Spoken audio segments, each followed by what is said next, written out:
एक बहू ऐसी भी। बाबू, चलो आपको डॉक्टर बुला रहे हैं। जोर से आवाज देकर राघव ने अपने पिता को सहारा देते हुए उठाया। रिटायर प्रिंसिपल मिश्रा जी बेहद कमजोर हो गए थे और हार्ट के ऑपरेशन के बाद और भी सिंथल। डॉक्टर ने आला लगाते हुए पूछा, इन्हें अब क्या परेशानी है? जी, कुछ खाते ही दिन में कई बार शौचालय जाते हैं, फिर भूख भी लग जाती है। दिन में कई बार ऐसे ही करते हैं, तो सोचा दिखा लूं आपको, राघव ने कहा। मिस राघव, अब आप 85 साल की एज में अच्छी डाइजेशन की उम्मीद न रखो। ये मान लीजिए कि अब ये ऐसे ही रहेंगे और ऐसे ही चले भी जाएंगे। पिता को घर लाकर पत्नी दिव्या को गले लगाकर फपक पड़ा। राघव छोटी सी प्राइवेट नौकरी और बाबू की पेंसिल से घर आराम से चल जाता। पहले दिव्या स्कूल में पढ़ाती थी, पर पुत्रों के जन्म और बाबू के ऑपरेशन के चलते नौकरी छूट गई। अब तो जेवर भी निकल चुके थे। दिव्या दिन भर काम करती, बच्चे भी छोटे थे तो कभी थोड़ा सा झुझल जाती थी, पर अपनी दोनों जेठानियों से ठीक थी। वह भी तमाम प्रायोगिक परीक्षाओं की तैयारी करती रहती। इन्हें दलिया खिला दो, मैं फैक्ट्री जा रहा हूँ, कहकर राघव चला गया।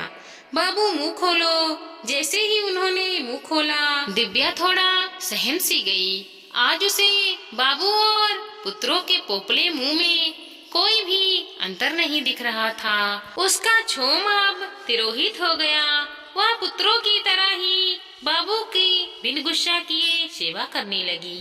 इधर बाबू ने अब अपनी पेंसिल निकालना बंद कर दिया और कभी कभी ये हाल होने लगा कि बिस्तर पर ही शौचालय हो जाती।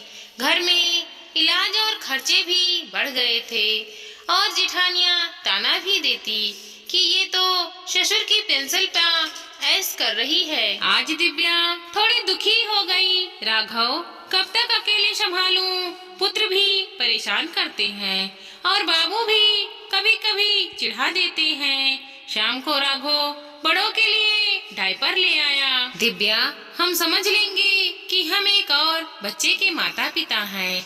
अब बाबू आए दिन कुछ न कुछ खाने की चीजें बनवाता रहता। अतिरिक्त खर्चे से घर का बजट भी डगमगाया रहता। तसल्ली रखो दिव्या, की गई मेहनत कभी भी व्यस्त नहीं जाती। बहू, आज ओड़े खिला दो और सबको मेरे पास बुला लाओ। आज कुछ जी घबरा रहा है। बाबू, सब ठीक हो जाएगा, आप परेशान मत हो, कहकर दिव्या बाबू के लिए ओड़ा लेकर आई। उन्होंने ओड़े चाव से खाए और कहा कि तेरे हाथ में मेरी माँ के जैसा स्वाद है। दो जाल सो सर्वे हो स्टेड एंड बेड, धीरज का फल जरूर मिलता है। बेटी, ओड़े खाने के थोड़ी देर बाद ही बाबू को फिर बिस्तर पर सोच हो गई। आज तो डायपर भी खत्म था और पैसे भी। बाबूजी की साफ सफाई कर बिस्तर बदलने के बाद बीमार दिव्या थोड़ी रुआशी हो गई। जाड़े की रात थी। नींद और थकान से चिढ़कर राघव से बोली, जाओ, हवेली में हिस्सा तो सबका लगेगा, पर पिसी अकेली मैं। लेकिन राघव बाबू से बहुत राहत भी है। कोई तकलीफ हो तो झट से बताना, ऐसा समझाता है। कभी कभी डर भी लगता है कि उन्हें कुछ हो गया तो। तब तक बाबू ने फिर से बुलाया, राघव को बुला लाओ सबको, और उनकी खांसी का दौरा शुरू हो गया है। थोड़ी देर में दोनों बड़ी बहुएं बाबूजी के कमरे में आ गईं। अगले दिन तक बेटी दामाद भी सब उनके कमरे में बैठे थे और दिव्या सबके लिए खाना पीने की व्यवस्था कर रही थी। दिव्या बहू, यहाँ आओ और तिजोरी खोल लियो और लाल पोटरी ले आओ। पोटरी खोलकर बाबूजी ने 5 सोने की पुश्तैनी मोहरे और सासू माँ का हार दिव्या के हाथ में दे दी। यह मेरी माँ की निशानी है। इसने मेरी माँ की तरह मेरी सेवा की, तो माँ की धरोहर भी उसी की, जिन्होंने मेरी माँ ना होते हुए भी मेरी मेरी माँ का फर्ज पूरा किया। ये मेरी पेंसिल की एफडी तेरे लिए ही बनवाई थी। तेरा जेवर बिक गया था तो बोझ था मन में, अब मैं चैन से आंख मूंद पाऊंगा। अब तो सबके मन में ईर्ष्या भर गई कि बाबूजी, बराबरी तो सब बच्चों में होनी चाहिए। बिल्कुल बेटा, लेकिन तुम्हारे पास मेरे लिए समय नहीं था ना। तुम्हारी पत्नियों के पास खाना नहीं था, उन्हें मुझसे घिन आती थी। लक्ष्मी कोई को बोझ ना लग रही, कभी सुख दुख पूछ लेता कि बाबूजी क्या खाओगे। दो लक्ष्य पास बैठ जाता, कौवा बन के खाने नहीं आओगे। जिंदे पर तो पानी पूछते नहीं तुम लोग। जब मैं तब राघव और बहू से सेवा करने को अकेले था, तो अब दोनों के लिए भी अकेला हूँ। तुम सबको बहुत कुछ दे चुका।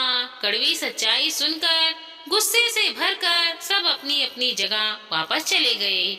2 महीने बाद बाबूजी भी परम धाम चले गए। उनके संस्कार भाइयों ने राघव को अपना हिस्सा लेकर भी अकेला छोड़ दिया। हाँ, तेरहवीं और श्रद्धा ईसा को अच्छे से शस्त्र पर ना कर पाने के लिए ताना जरूर दिए। आज छोटी बहन ने ही उन सब का मुंह बंद कर दिया। बड़े भैया राघव और दिशा ने जैसा भी कर पाए हों, लेकिन मुझे एक सब्र है कि अगर उसने बाबू को एक चिम्मच भी घी खिलाया हो तो बाबू ने खाया, कौवे ने नहीं। इन्हें अम्मा बाबू कम पैसे होते हुए भी बोझ न लगे। यही सच्ची सेवा है, वो जिसी लायक हैं उतना ही तो करेंगे। तुम्हारी तरह मैनेजर तो है नहीं बैंक के। तब तक मेन गेट पर दस्तक देती हुई, कौन जी? दिव्या राघव, मिस आपकी रजिस्टर डॉक है। फाइल खोलते ही दिव्या खुशी से चहक उठी। उसका सरकारी नौकरी का नियुक्त पत्र था, जिसमें तस्वीर में बाबू मुस्कुरा रहे थे। दोज आल्सो सर्वे ह्यूत स्टेड एंड बेड। आज सच हो गया था।